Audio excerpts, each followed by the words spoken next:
Um edifício novo de Parma Estrada conseguiu ter a atenção de Hópita, edifício destinado para Dimas e mais departamento de labor. E até conheci que o edifício não está em plena função depois que o empregado não quer arribar olor desagradável e situação delicada para a saúde. A investigação está andando e não se aproveita contra o executivo de DWE Ribesaki. DWE mide 74 com.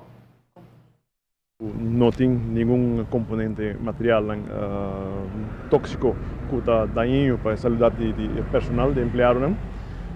Que não se testa água nova, não se medir químico, bacteriológico.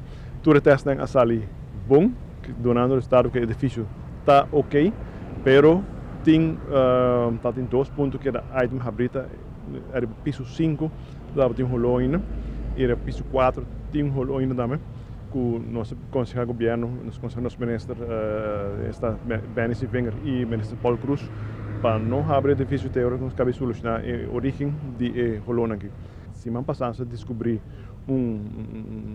neste problema com a sociedade tem estalo bulk que está fomentar rolo tem edifício no piso 5 e consequentemente barra vai no piso 4 também de vez em quando. Esse aí, nós chegamos na gele e nós tackle esse máquina que of a weekend que passa aí, que men com mita querer com piso 5 lo porta clear aqui não e piso 4 está fazendo o estudo necessário e está mostra que está tu indicação te mostra que carro com a bini de verhuizing lo está manda e rolo aqui o que nós estamos movendo no carro para ver que está efetuar o rolo em piso 4 e se aceita não solucionar nós lo aconselhamos no último meeting na Drobe e nós aconselhamos o governo para abrir o edifício oficialmente. Nós mencionamos que o DWE mide 74 componentes de material que lo porta tóxico por persona, pero mientras tanto tem parte do departamento laborando do edifício Cavasi.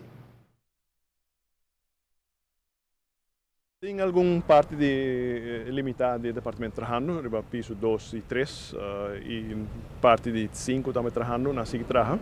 E semana passada, quando estava dentro do edifício, algum de trabalhadores comentar que a situação dentro do edifício a melhorar drasticamente, a melhorar comparado com o que está no início.